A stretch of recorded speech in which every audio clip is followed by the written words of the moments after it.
2025년 대비 승마지도사 말 보건관리 핵심 정리 6부를 시작하겠습니다.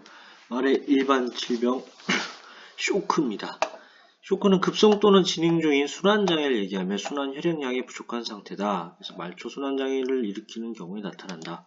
그러니까 몸에 이제 피가 부족하다는 거죠. 피가 부족한 이유는 여러 가지가 있겠습니다. 그래서 원인은 심한 외상, 대량 출혈, 소화기의 폐색, 빈혈, 대부분의 감염증, 화상, 심장장애, 탈수, 알레르기 등 원인은 다양하게 있습니다. 그래서 순환 혈액량이 부족하니까 일단은 말을 따뜻하게 해줘야 하긴 하는데 혹시라도 체온이 과다하게 상승하게 되면 말초혈관이 확장돼서 저혈압이 가중되기 때문에 주의해야 된다.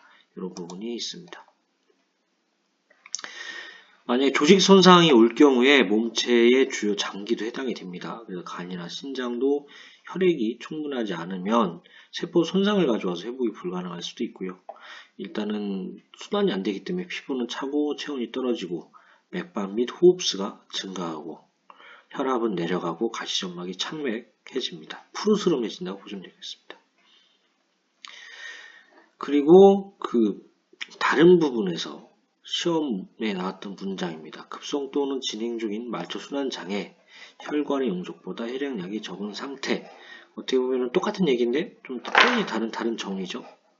그리고 쇼크 상태의 말은 혈압과 혈액량 보충을 위해 많은 양의 수액을 공급을 해야겠습니다.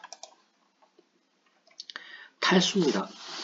탈수는 체내로 흡수된 수분의 양보다 더 많은 양의 수분을 잃은 상태입니다. 그래서 임상 증상은 말이 기운이 없거나 구강과 혀의 점막이 건조해집니다. 심한 탈수는 계속적인 설사와 장폐색 등에 의해 유발이 되고요.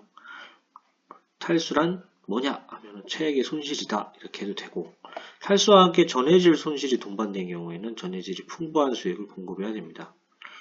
심한 탈수이거나 지속적인 체액 손실이 일어나고 있는 경우 경정맥을 통한 정맥주사나 위관 투구를 통해 수액을 투여합니다. 경증의 탈수는 짧은 간격을 두고 물을 공급할 때 쉽게 교정이 가능합니다.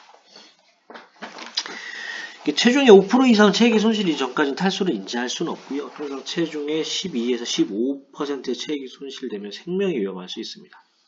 임상 증상은 말의 기운이 없거나 침울 등의 증상과 함께 구강과 혀의 점막이 건조해집니다.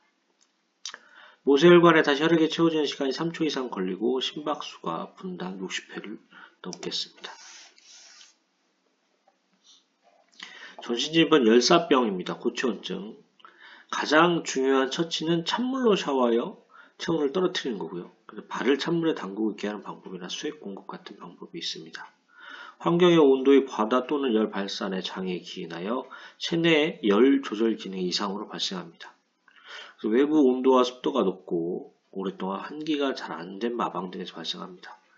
열사병 예방을 위해 온도와 습도가 높을 때 운동할 경우는 물을 자주 공급해줘야 되고요.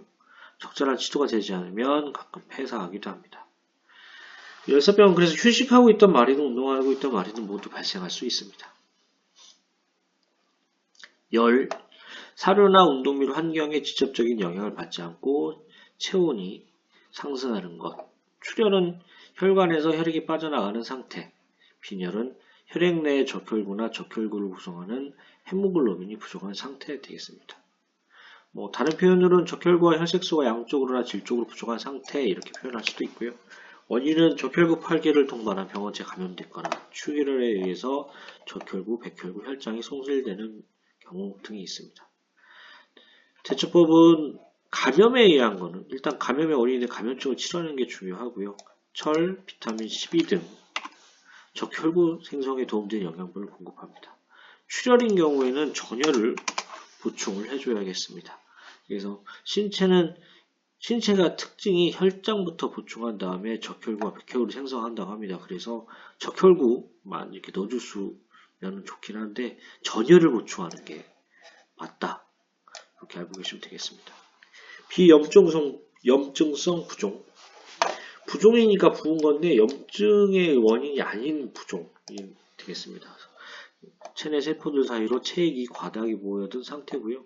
운동을 시키지 않은 말에서 종종 다리에 발생하는 부종이고요.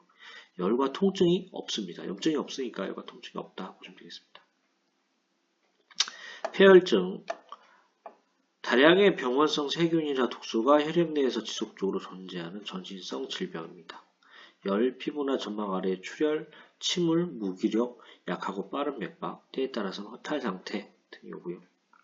세균이나 독소는 체온을 높이고 맥박을 빠르게 하며 쇠약증, 나아가서 폐사까지 이르게 합니다. 그래서 이게 세균이나 독소이기 때문에 항생제하고 항독소제를 투여하여 질병의 진행을 막아야겠습니다.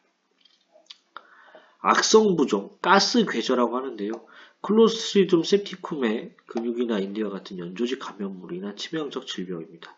주요 감염 부위는 팔과 다리에 창상, 종창이 보이고 가스가 생깁니다. 출혈성 자반증, 피하 조직 내에 체액과 혈액이 광범위하게 보여 부종을 이루는 것이 특징이다. 스트랩토코카스균의 단백 성분에 대한 말의 알레르기 반응으로 발생을 합니다. 발생 부위는 주로 두부랑 사지고요. 궤양성 임파 선염, 다리에 있는 림프관이 감염돼서 환경위생이 불량한 망의 말에서 자주 발생합니다. 말의 방역과 위생 편에 파상풍이 나옵니다. 파상풍은 비전염성 질병입니다. 그래서 사람을 포함한 거의 모든 동물이 감염 대상이고요. 사람도 걸리죠. 그래서 많은 다른 가축보다 파상풍에 대한 선천적 면역력이 떨어지기 때문에 파상풍에 더욱 잘 걸린다. 이게 선천적으로 면역이 있기 때문에 파상풍에 잘 안 걸린다 이런 식으로 시험 문제가 한번 났었고요. 제3의 눈꺼풀 윤기라고 불리는 특징적인 증상, 이게 그렇답니다. 그래서 상처 부위를 넓게 벌려서 괴사한 조직을 절제하고 물로 충분히 씻어준 다음 상처 부위에 항생제를 주입한 뒤 효과적인 배출을 위해 상처를 벌린 채로 둬야 됩니다. 파상풍 걸렸을 때 상처를 꽁꽁 싸맨다 이렇게 나오면 틀린 거예요. 그래서 근육 강직 현상, 그냥 얼핏 봐서 뭐가 강조되는지 모르겠는데 그림상으로 그렇게 나옵니다. 그래서 제 생각에는 꼬리가 이렇게 들고 있고 이런 부분들, 그런 부분이 근육 강직 현상으로 파상풍에 의한 근육 강직 현상으로 봐야 되지 않을까 생각이 됩니다. 참고로 이 그림도 시험에 나와요. 말의 번식, 분만입니다. 일기 번식은 망아지가 자궁 내부에서 분만하기 위해 올바른 위치로 회전하는 시기, 최초의 자궁 수축이 일어나고요. 망아지가 올바른 위치로 가도록 도와줍니다. 양수 파열, 일단 양수가 파열되면 1기 진통은 끝났고 2기 진통이 시작된 겁니다. 그래서 양수가 파수된 시점부터 30분 이내에 분만이 돼야 됩니다. 그래서 자궁 수축이 매우 강력하답니다. 그래서 30분 내에 빠져나오지 못하면 지식사가 우려된다. 일반적으로 태반은 분만 30분 이내에 빠져나오지만 늦어도 분만 3시간 이내는 빠져나와야 됩니다. 만약에 3시간 이내가 넘어가게 되면은 감염성 질환이라든가 이런 게 좀 우려가 되는 상황이고요. 프로게스테론이라는 호르몬이 분만 20일 전에 증가하고 2일에서 5일 전에 최고치를 보이다가 분만 시에 급감합니다. 프로스타글란틴 F2알파는 분만 하루 전부터 증가하고 옥시토신의 기본값은 서서히 증가하여 두 호르몬에 의한 분만 일기가 유도됩니다. 프로스타글란틴 F2알파 이게 시험 보기 중에 하나로 나왔는데 답은 아니었거든요. 그냥 이런 거 있다 이런 식으로 아시면 되지 않을까 싶습니다. 망아지 출산에 나오는 순서 요거 시험에 나와요.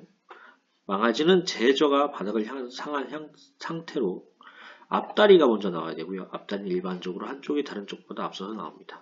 수축이 진행되면서 턱을 양 앞다리에 걸친 상태로 머리가 보이고 앞다리와 머리가 보이는 후 어미말은 망아지를 실제로 밀어내기 시작하여 어깨, 가슴, 그리고 엉덩이와 후지순으로 나온다. 머리, 어깨, 가슴, 엉덩이, 후지 이거는 일반적으로 상상할 수 있잖아요. 근데 앞다리 요거를 잘 머리부터 사람 머리부터 나오니까 착각할 수 있을 것 같은데 어쨌든 앞다리가 먼저 나와야 된다. 요거 알아두셔야 됩니다. 말의 분만 준비. 임신만은 분만 예정에 30에서 45일 전부터 분만시 사용될 마방에서 미리 관리해야 됩니다. 익숙해져야겠죠. 유두 끝에 왁스 같은 물질을 맺히기 시작하고요.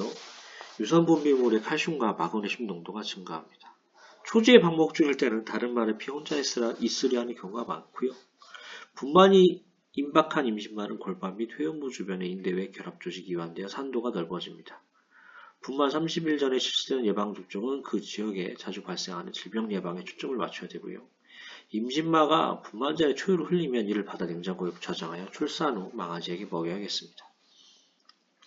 그래서 분만이 임박했는데 결합 조직이 이완된다 반대표현이 뭐랄까, 경직된다, 굳는다 이런 표현 나오면, 산도가 좁아진다 뭐 이런 표현 나오면 틀린 거예요.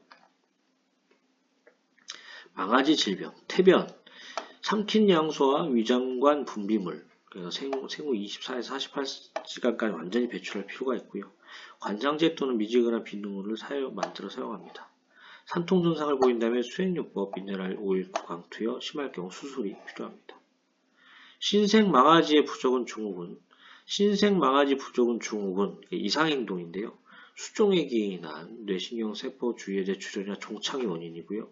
일반적으로 출생 후 24시간 이내에 발생을 합니다. 출생 1시간 이내에 가장 많이 발생하는데, 이게 발생했을 경우에는 포유 반사, 젖을 빠는 거, 포유 능력이 완전히 소실되고 일어설 수가 없습니다. 신생 망아지 용혈성 질환, 태아와 모체와의 적혈구 유전적 규조가 다른서 비롯합니다. 이거 되게 자주 나와요. 시소마가 씨 한 마리의 적혈구 항원형에 기인한 거, 항원형이 다른 것에 기인합니다. 저 항체형, 항 무슨 형 이렇게 나오면 틀려요. 항원형 외우셔야 되고요. 초유의 항체를 섭취하여 발생하는 질병이고, 시소말과 씨암을 선택 시 혈액형 검사를 미리 해서 적합한 시소말을 선택하거나 초유를 망아지한테 안 먹이면 된대요. 초유를 망아지한테 안 먹이면 말이 되게 약할 텐데 뭐 이런 걱정이 되긴 하지만, 어쨌든 초유를 망아지한테 먹이지 않아야 예방할 수가 있습니다. 씨 한 마리 생산한 특이한 동종항체가 초유를 통해 정상적으로 태어난 망아지의 적혈구 항원과 반응함으로써 후유 개시 후 몇 시간 또는 며칠 내에 빈혈이나 황달을 일으키게 됐습니다. 가장 바람직한 건 혈액형 검사로 해서 사전에 걸르는 게 가장 맞을 것 같아요. 망아지 발정 설사. 대부분의 망아지는 생후 6에서 14일경에 설사를 하게 되는데, 분만 후 씨 한 마리의 첫 발정 시기와 시기적으로 일치하여 보통 이렇게 부릅니다. 망아지 대용료는 공급 횟수는 최소 10회 이상으로 동량 공급을 하고요. 소량씩 자주 급여해야 대장균의 폭발적인 증식에 의한 소화기 장애를 줄일 수 있습니다. 어쨌든 말도 그렇고 망아지도 그렇고 조금씩 자주 먹는 거로 이렇게 해야겠습니다. 망아지 폐렴은 로도코쿠스 에키에 의해 보통 4개월령 이하의 망아지에서 주로 화농성 폐렴을 일으킵니다. 말의 번식 관리, 호르몬 관련된 내용은 다음 시간에 이어서 하겠습니다. 도움이 되셨다면 구독과 좋아요 부탁드립니다. 감사합니다. 고정 댓글 쿠팡 링크로 구매 시 쿠팡 파트너스 프로그램을 통해 일정액의 수수료를 제공받아 채널 운영에 도움이 됩니다. 올리브영 제품 많이 사랑해 주시면 감사하겠습니다.